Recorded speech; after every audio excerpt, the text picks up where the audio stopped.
It's live and in color. Welcome to the Fixed Ops Roundtable pop-up event.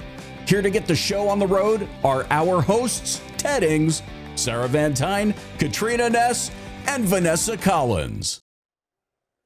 Welcome back to the Fixed Ops Roundtable. I'm Sarah Van Tyne here with Ted Ings. We are at Niello Porsche in Sacramento, California at the Niello Company. And Ted, we have a very special guest with us today.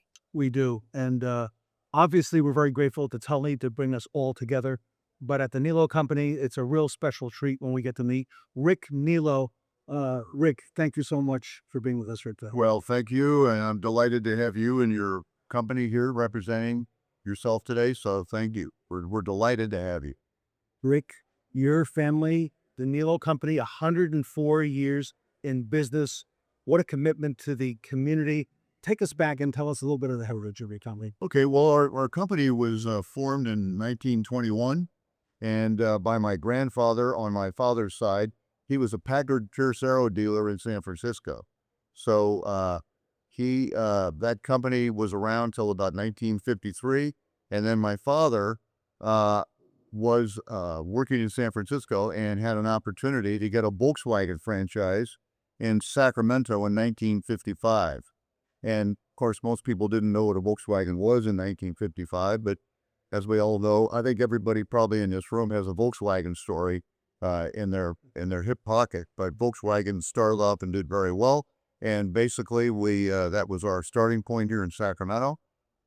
We have now grown the company to 11 franchises here in Sacramento. We have 2 Porsche franchises. You're in one of them right here. We have another one up the road here about 20 miles.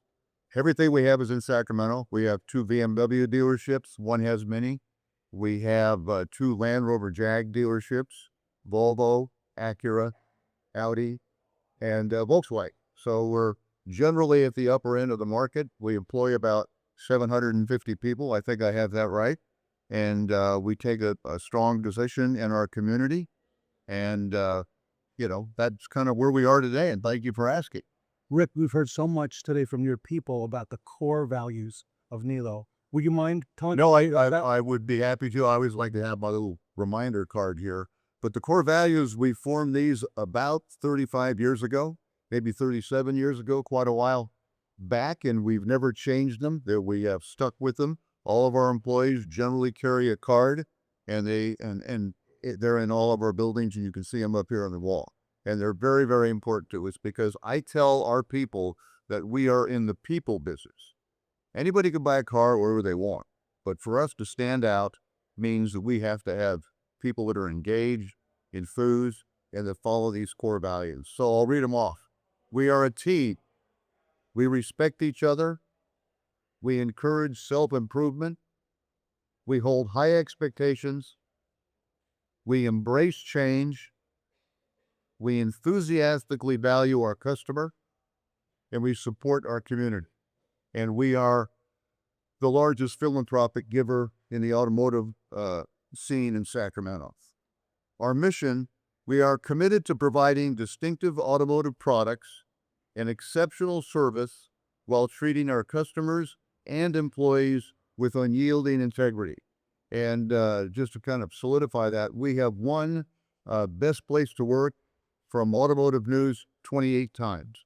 And so we pay a lot of attention to that, and we're very proud of it. Thank you. Our vision is to be Northern California's leading automotive dealer for the products we represent, and I think we're very successful in that arena. So that gives you an idea about what is important to the Niello company. And as I say, one of our biggest assets is we are very involved in our community. I have two brothers that are both partners of mine. My brother Roger Niello is a California state senator, and my other brother David Niello lives down in Alamo in the Bay Area. And so we have a pretty strong position here at Sacramento. Rick, to date, the Niello company is both the longest owned Porsche dealership in the country and has the newest state-of-the-art facility. What do you think has contributed to the success you've seen? Well, I think that our success is, as I go back to my premise earlier, is we pay a lot of attention to our people. We do a lot of training. We do a lot of encouragement, and I think that makes a big difference. We have a lot of people who we had our annual legacy party, as I call it. We had it about a month ago. We do this every year, and we represent and recognize and appreciate the people who've been with us for anywhere from 5 years to, in this case, a couple of weeks ago, to 45 years. And I think we had about 950 years of employee longevity at that party. So I think it's the people that makes us different. Our facilities are always state of the art, but when you get right down to it, the facilities aren't nearly as important as the people that work in them and relate to our customers. Rick, I have to fact check Tully, if you don't mind, for a moment. He always reminds me that Niello got its start in fixed operations. Is that true? Well, if Tully says something, it's true.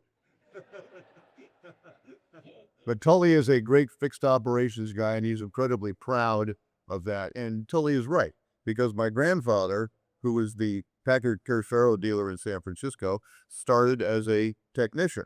He was an Italian immigrant, and that's sort of where he started, and he worked up to owning the dealership. He had a partner who was named Laurent. It was called Laurent and Niello, and they were both immigrants. Laurent was from France, and my grandfather was from Italy. So Tully's right. And your first job was? Tully's right. My first job, let's see, it was picking up cigarette butts, I think, on the weekends. In fix. Well, and Rick, just in closing, there's a lot of automotive dealers that are listening today that haven't maybe been in business quite as long as the Niello company, but are looking to make their mark on the industry and also have an incredible culture. What advice would you like to share with other automotive industry leaders looking to create exceptional customer experiences? Well, I think there's two things, and as I've said numerous times in this presentation, that having the right people, training the right people, enjoying the right people, really loving the people you work with every day is probably the most important thing, certainly to me. And of course, it doesn't hurt to have the right products, particularly when you're a Porsche dealer, to have the outstanding products that we have that are sort of in the upper end of the market, makes it a lot easier, I think, than some other franchises. But people, number one; product, number two; culture, number three. And Sarah, I think you said it just right.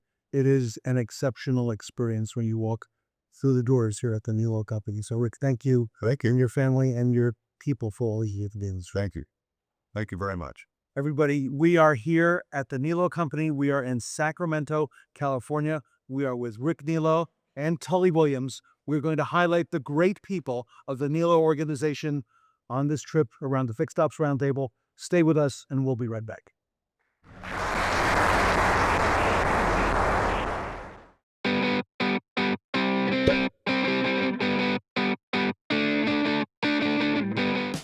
Welcome back to the Fixed Ops Roundtable. I'm Sarah Bantine here with Ted Ings. We are at the Niello Porsche Sacramento store with the Niello company in beautiful Sacramento, California. And Ted, this is such an incredible panel. We have our advisory board with us today. Sarah is so right. We have the Fixed Ops Roundtable Retail Advisory Board. I'd like everyone to introduce themselves, starting with you, and go right down the line. Tell us who you are and what you be. Sure. Thanks, Dave. My name's Ewan Anderson. I'm with Velo, the executive vice president there over our dealership division. We got Text to Drive, Dealer Logics, Rapid Recon, Service Safety Advisor, and Velocity Automotive. I'm Shannon Sakato. I am a vice president with customer success services for Reynolds and Reynolds. It's Ted Pabme, Skylar Chadwick, Director of Product Consulting at Cox Automotive. I'm super excited to be here to talk about everything fixed ops. I'm David Renicky from Automotive Warranty Network. And I'm Kim Saylor, Senior Director of Product Marketing at CDK Global for all things fixed operations. Kim, I'd like to start with you. These events have been incredible to go across the country and showcase these amazing dealerships. And just from your perspective, and then we'll go down the line, why are events like this important for automotive partners to participate? For me, it's really about the network and really, I'll say taking my blinders off. I think back to my very first NADA convention quite some time ago. And I remember walking around for the first time and really just seeing everything that was out there for a dealership. It blew my mind. And that's really what I see at events like this. It's just the knowledge, just, on this panel and, that we've heard from today already. It's just amazing. And for me, follow up with what Kim said, everybody has their specific area that they focus on. So I think it's really cool for us to share our specialties with dealers, with other vendors. And, a lot of stuff comes out of that between vendors as well. So we share a lot of ideas and we share connections. So, yeah, to me, it's about bringing the voice of the industry to the customers. And that's why we're here today. As I represent the dealership groups back to our product teams, it's about taking everybody's knowledge and bringing it back to those people who in product that sometimes don't get out to talk too much about the customer. And so being able to represent the voice of the customer to product, it's super important to be at these events because guess why? We all learn from each other, right? We may think we hate each other. We don't meet each other, but we actually learn from each other. We take good ideas from each other and we help expand upon those to help the dealers across the country become more successful. Yeah, I think, what they've already said really, I can echo those sentiments. It's about learning for me. Some of these panels have been so interesting because it's kind of opened my mind into learning about some new things and some new processes and ideas, certainly. And, sharing information is important as well. And making the connections, like you guys have mentioned, are really sort of the three tenets that excite me about being to participate. Yeah, and I'd round it out by saying that these events, I think, are really key for us because it takes the focus, frankly, off the partner and vendor, and it puts the focus back where it should be on the consumer and the dealer, right? And I think between us all, we're all serving thousands of dealers and thousands more of consumers. And if we put our heads together and really partner, everyone wins, right? So it's really not about competition so much as it is about partnership. Well, a little background for all of you. You're all the best of the best with some of the very best brands in automotive for retail. But the reason we created the advisory board is because Sarah and I realized some time ago that the dealership fixed operations director who's in dealership may have a choice for a certain product or technology that's served by 2, 3, or more different partners or vendors. And they may not know who is good, who's brand new, who's proven, who's yet to prove it. So they really have no way to vet that and find out other than from their peers. So what we thought we would do is bring together the best.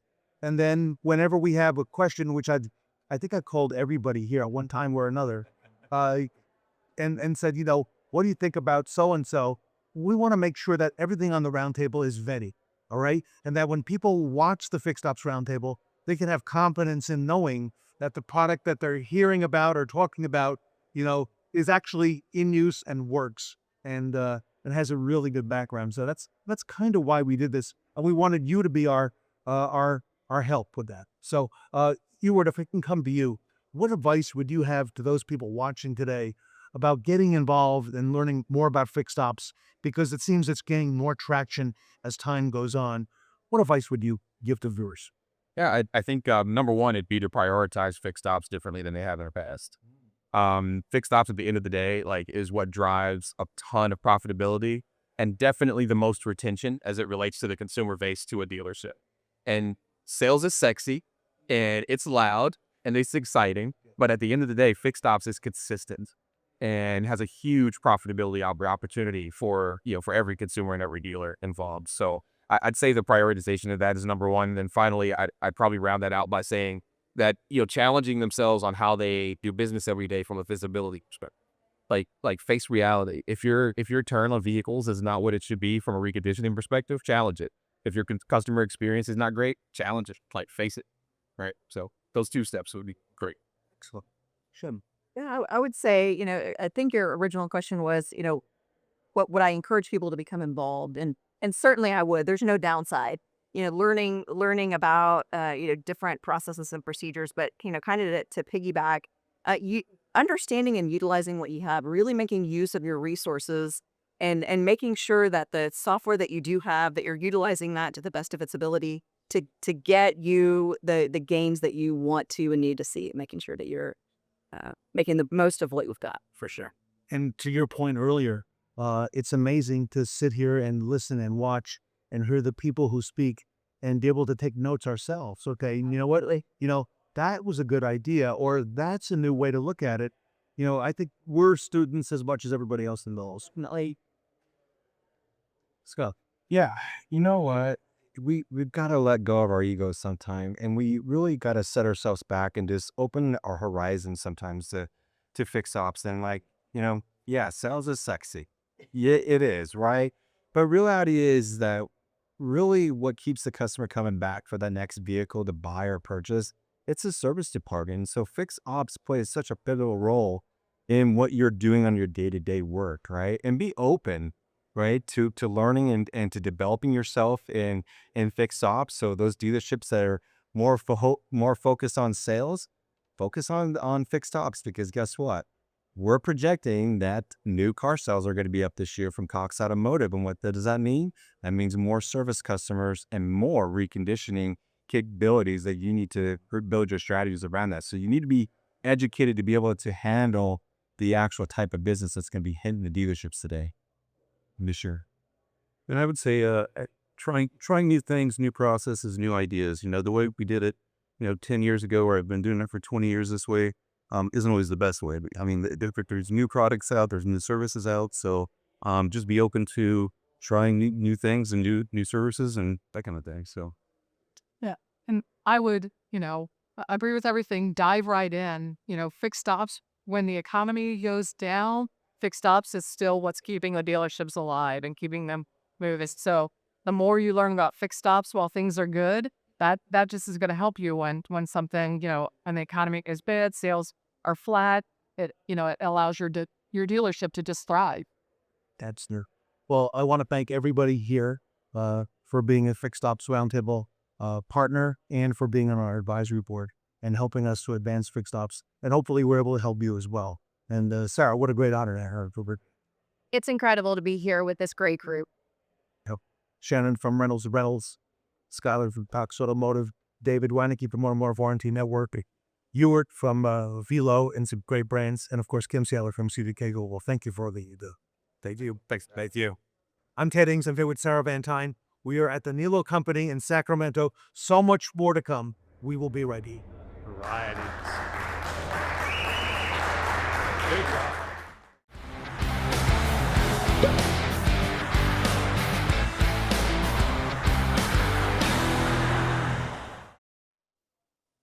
Welcome back to the Fixed Ops Roundtable. I'm Sarah Van Tyne here with Ted Ings. We are at the Niello Company in Sacramento, California. And this panel, Ted, we have some incredible fixed ops leaders. We do. It's not every day we can get this caliber of talent together. Now, I know Sean Kingery from Kaiser has come a long way to be here. Sean, thank you so much for coming at the Sacramento. Thank you for the invite. Thank you, Taylor. Well, Hully, thank you for hosting us. My God. I've heard about this gentleman to my left. If you don't mind, maybe you didn't want to introduce her. Absolutely. To the left. This is my good friend Joe from the Carnegie Group. Thank you. Thank you. Toy's a very good man, very knowledgeable. Thanks for having me. Joe, I've heard about the Cardinal. What's your last name, by the way? Hanson. I've heard about the Cardinelli Group. You're in several states. Tell us a little bit. We're in Vegas, Arizona, and we're in California, northern, southern, central. We're still family owned, family values. As Mr. Niello said earlier, 4 values. That's what we live by. And he's got a great people, right? It's all about to be that. Sir? Well, and Tully, I'm going to come to you first because you've created a great program of collaboration with different fixed ops leaders from different organizations. Talk to us a little bit more about what is the fixed ops director's call? So we have a lot of fun. So I call it mentoring the mentors. And a lot of times is that we're coming up with these crazy ideas, or if someone has this idea and what do you think? And what we want to do is we want to go and talk to people that we trust. And Sean and Joe are great people that I've known for years. And I call up Joe, hey, Joe, I'm thinking of this. Or Sean, I'm thinking of that. What's your idea here? Oh, we do it this way and we do it that way. It's great for us to have people that we can have those panels together and we can talk and run those ideas and then develop those ideas into great things that we can all use. And it's super good to have it where we can have honesty. We're not trying to one-up each other. We just want to get it done. And I believe that these two guys that we've done a lot with believe in that. Well, Sean, I understand sometimes these conversations can get a little bit tough and there's some tough love involved. So talk to us about how have you been able to balance candid feedback and accountability? Well, tough love and probably not HR correct. You probably do the way to respond. And to Tilly's point, though, guys, if there's one thing, like when I was in Florida, there was 3 of us that would make hiring decisions. And even though I was in charge, if the other 2 overrode me, we would hire that individual. You got to keep your personality out of it, the conflicts out of it. I mean, Tilly and I will speak. We may not speak for 2 months, and then we speak 10 times in 10 days. We talk about pay plans. We talk about hours. For those that don't know, we struggled getting video integration with the technicians of Blay when he's the leader of it. Guys, it's not all friends and family and all this and that. There's some pretty tough love things. During some of the panels, we say some pretty harsh things to each other. You should see we say off there to each other. And we type to each other. Ted gets mad at us, but we're pretty candid. But sometimes you need tough love too. Right, 100%. Tully, what would you say has been the most surprising or impactful thing? I'll come to you, then I'll come to Joe and Sean in the same push. Well, I think that the biggest thing that we have is I'm all about the hours. And I think that a lot of people think they're all about the hours. And we kind of think about the hours. And no, they're all about the gross. And my goal is that I try to bring everything back to the hours and talk about generating those hours. And I think that is my contribution to three of us is that I'm always focusing is that sell us more hours. Because if you're trying to sell something else, I really don't care about it. And I think that we each have our strengths that we lean on and ask for opinions on. And that to me is the best part of the whole club. Joe, how are you? Joe Cardinelli preaches MIT, most important thing, right? It's so easy in a service department to get spread so wide. You need to narrow what's most important to you, what's going to drive the numbers. Obviously, people is so important to drive those numbers. And hours, as Tully said, he's hours king, right? So that's what's most important to us. Sure. For us, and when I was in Florida, we had 26 stores, and it was strictly gross driven. We didn't talk about anything else other than gross. At the end of the day, you're still not making money because you can't cash gross. You can't cash an appointment. You can cash net. And where I've changed the group's mindset we are now, we switched from gross to adjusted selling net, which is ultimately how many hours does it take to get to the net? It's all about the hours. Everything starts with hours and it comes out to hours. Frontwards, backwards, either way, it's all about hours. Tilly and I were talking this morning, out of the 8 stores, the 2 stores that are struggling aren't embracing the hour decision. They'll be embracing the hours pretty soon. Sean, Tully's been kind of mentoring this whole thing, it seems, in the background. Yeah, Tully definitely branded himself in the hours. And I don't think it was done that way on purpose. But anybody that knows Tully, I'll be talking in Wisconsin. Yeah, I'm going out to Tully's store. Oh, the hours guy. Yeah, that's him. No, that's what he's known as. It's all about the hours. It's like following him after a panel. It's pretty tough. Well, and Tully, what advice would you give to other fixed ops directors who want to participate? I think that you find people that connect with. You got to be brutally honest, right? If Joe and Sean tell me you're blank, I need to understand that is because of love. And I think that if you're out there and have a group, it's good that we're not even competition with us. That kind of takes some of that weirdness away. But really is that, do you have a great relationship so you can have those conversations? And it's not like we talk every day or every hour. We might go a couple months and not talk. But the issue is when we call each other, we pick up the phone because we know it's because we have a question. It's not because we're just seeing how the weather's like. It's great to have friends that you trust. They can help you run your business better. And if you can help them and they can help us, I mean, that's what it's all about. All we want to do is do what? Improve. And we want our employees to improve. And that's all we're trying to do here is to get people to improve. But to your point, though, even if our dealerships were across the street from each other, we'd still be friends because at the end of the day, it's a mutual respect to him. So Yes, go ahead. I was going to give you the last word. What advice would you have for the other fixed ops directors watching and maybe wanting to participate? You start that. Well, I think it goes back to what he just said. When we use the term clarity is kind, right? If you can't get comfortable, we always have to outperform ourselves, no matter how good last month was. We need to keep looking. Once we get comfortable, the end is near. To stay on the ledge and keep going. To keep pushing. We've formed a mastermind group where we talk at least once a month, throw stuff out there because we know we have to get better. The industry's changing quickly, and we want to be in front of it, not behind it. Well, great to have these wonderful fixed ops directors, Sarah, with us here today. And thank you for what you did for the industry. Thank you for Greatly appreciate you having Zing Tomer as well. Absolutely. Love to have you all. I'm Ted Ings with Sarah Van Tine. We're here at the Niello Company in Sacramento with some of the best in the industry. We'll be right back.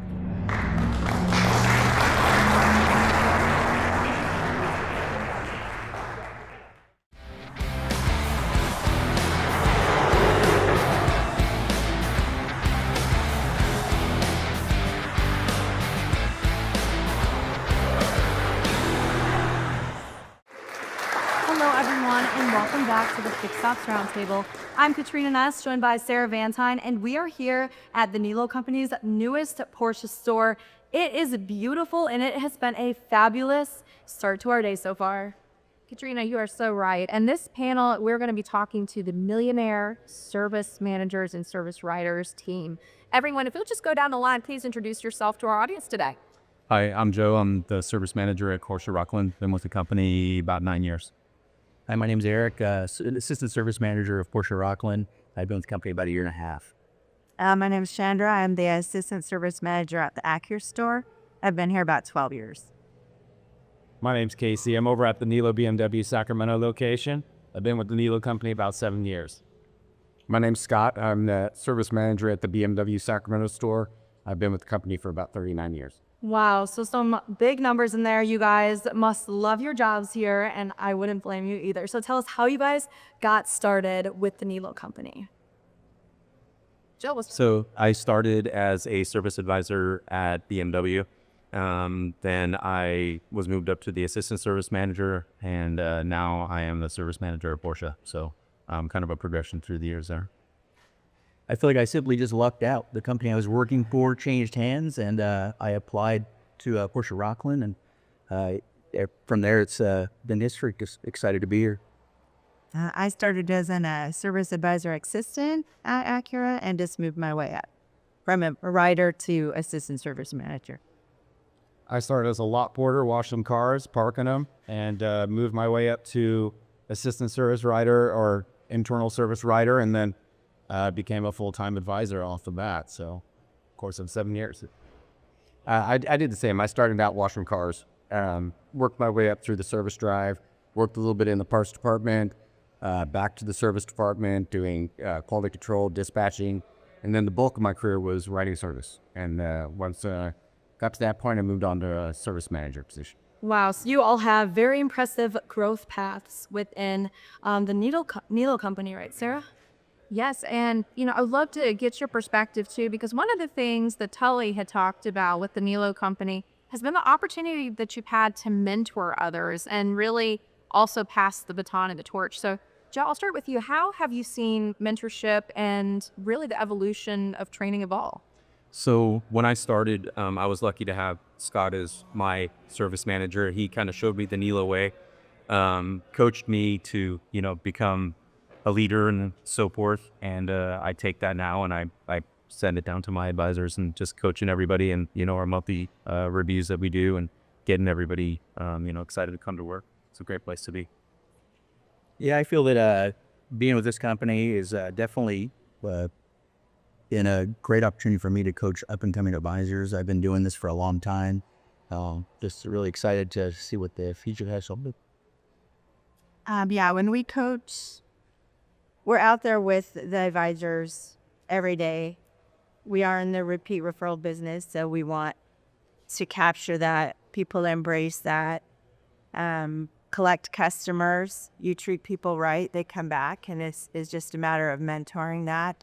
We try to keep the schedule so that we're not overworking our service advisors, so that they can concentrate on a set amount of repair orders a day and customers a day, so that they can take the time that it takes to talk to the customers, send those quality videos from the technicians, get the quotes across, and spend the time with the customer to collect those customers for the future. I think a big part of coaching goes into how to manage the emotions of an advisor. A lot of them come into it and they don't understand that they're going to be the brunt of all the damage that comes out, and customer complaints, parts not showing up, whatever. And Joe was actually my mentor during that time, and he kind of walked me through the steps of what it takes to be an advisor and how to manage your emotions and expectations with what is to come in this position. And I've taken that and I've done my best to teach new coming advisors to kind of just say, when you're stressed, just take a step back, take a deep breath, and attack it a different way, or ask some questions and get some help. Yeah, I feel it starts from the top down. It starts with the ownership of the company. You build core values with the Niello company, and bringing advisors up, you teach them the core values of the Niello company and what it is to build relationships. At the same time, it's a tough job, but we have fun with it. We work together, and it's a team. Definitely. Tell us a little bit about those core values and what they entail and how those project onto the customer facing side. I think the number one is we're a team. Yeah. We work together as a team, and respect is huge. Respecting our customers, respecting our fellow employees, working well together. Definitely. Well, and just final question for the group. So in thinking about, something which you've experienced at the Niello company that's helped your success, give us an example of a time where the mentorship, the learning opportunities has really impacted your career. I'll go first. Just being able to talk to people and get, treating everybody the same, treating every customer fair, and building that repeat and referral business. I think that's just been a huge part of what's helped me grow with the company, is just treating everybody with respect, employees and customers, and treating everybody the same. Well, I think just the mentorship from in general, like when I talked to Tully a while ago about there was a pathway for sales managers and to move up to VGMs, but there wasn't one at one point necessarily to move up to be a service manager, or they didn't have assistant service managers so much. And you can go to Tully or the Niellos or the higher ups and talk to them about it's open door. You can go tell them your concerns or what you want to do, and then they can make a pathway for you. So me sitting down talking to Tully about why isn't there a pathway to be an assistant service manager, to train somebody to move up to be a service manager? Now we have a whole bunch of assistant service managers. So it's the culture that's raised that brings people up from the top. So like Scott said, it starts from the top. Mm-hmm. Panelists, any final thoughts that you'd like to share on that?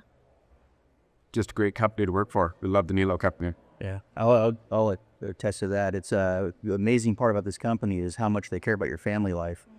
We get to go home at a reasonable time. As in this career, that's hard to find. Yeah. Everybody, we're here at Niello Corsia in Sacramento, California. We're at the Niello company for the Fixed Ops Roundtable pop-up event. Stay tuned. We have some exciting segments coming up next.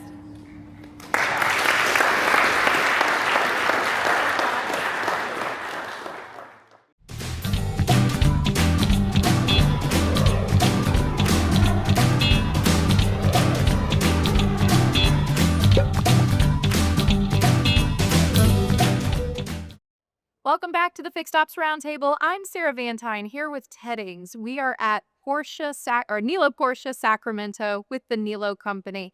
Ted, we have some special guests from Porsche and, of course, the Niello company with us on this panel. It's been an incredible visit, Sarah. The experience, the guest experience here at Niello is second to none, as it should be. Rick Niello is with us. Rick, thank you for having us in. Well, thank you. Wonderful. Great appreciation to this. And we have a gentleman here, Rick Kramer from Porsche Cars North America. Rick, Nice to meet you. Thank you. Appreciate that. what a beautiful city. Absolutely state-of-the-art destination Porsche. That's probably our flagship out here in California, and we couldn't be happier than to partner that with Mr. Niello. The perfect choice for everything here in Sacramento, no doubt. Rick Niello, how did all this come about? Because you've had a long association with Porsche, with your family, with the Niello company. Tell us about that and how this great facility came to be. Well, we have been involved with Porsche since about 1956. And I think I'm safe in saying that we are the longest running opening a Porsche dealership in North America.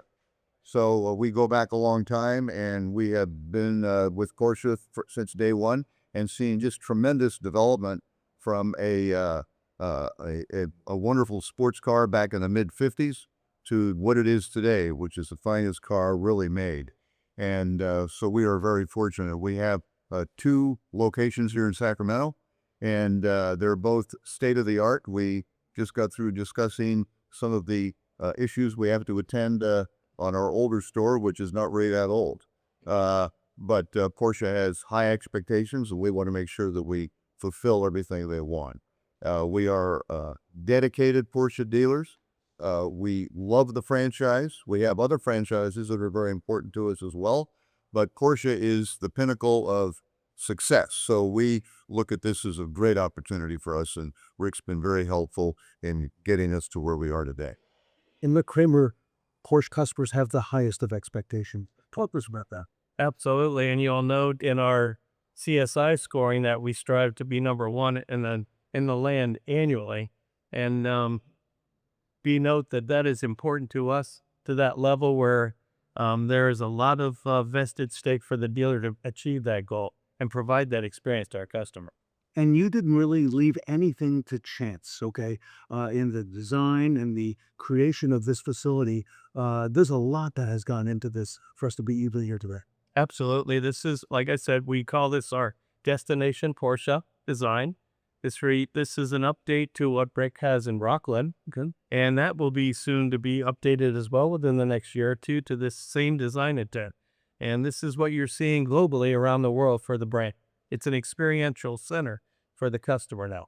And also, we couldn't help but notice Fixed Ops Roundtable, the focus on fixed operations, if you'd like to speak to that, because great focus on service and parts and that experience here as well. Absolutely. And we couldn't say thanks enough to Rick for providing the workshop environment that he does and the expansion that he built into this facility for the years to come as the market continues to grow.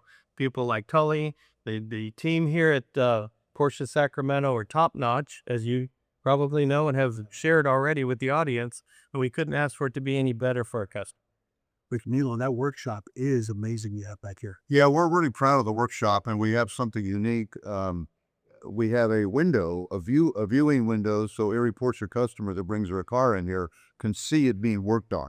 And we try to incorporate that visual opportunity for the customer in all of our stores, some of which we have duplicates of this. The other Porsche store is the same, but it makes it, because it's all about the customer. It's all about doing the work properly, and they love watching their car being worked on. So we do think that's very important. Sarah, talk about transparency. The customer right here, the guest in the showroom, can look right through that window and see the vehicle being worked on. It's completely transparent.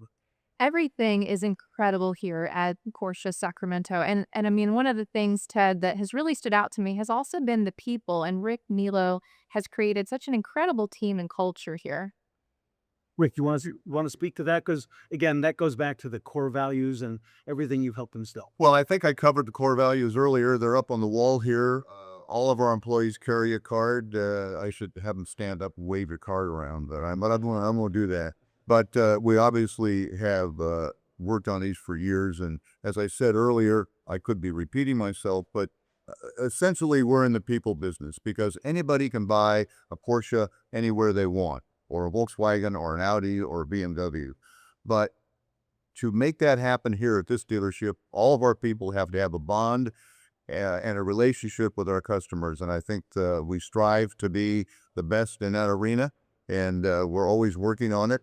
And I just thank all of our people that are here in the audience for handling that so well.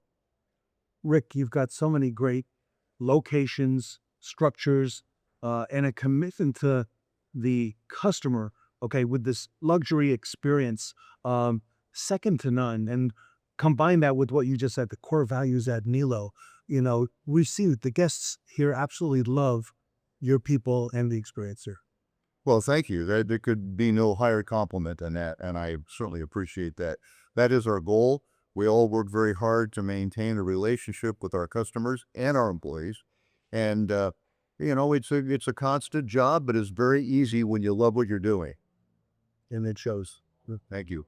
And Rick Kramer, Porsche is known for blending tradition with cutting edge technology. How does the brand maintain that balance for the product that you put out? So you'll see a very unique element to speak to that over there in the classic module, which is a particular asset of the company that we maintain repairs with. We maintain original equipment to, and we put a lot of focus and emphasis in that historic type vehicle market that we've got here in Sacramento as well. So being represented quite well by the Niellos over there. So, Rick, you're building on that heritage, and what's ahead? What's on the horizon? What can you tell us for Porsche Cars North America? What can we look forward to? So we remain we remain very highly confidential in anything we're doing for product design and future. So I wish I could tell you, but I honestly do not have anything to share publicly, no doubt. Yeah. But there's a lot coming. Be ready. It's coming. Yeah, for sure. Just like the Macan EV that I think you all have probably had time with by now, but yeah, very cool. Sorry about that.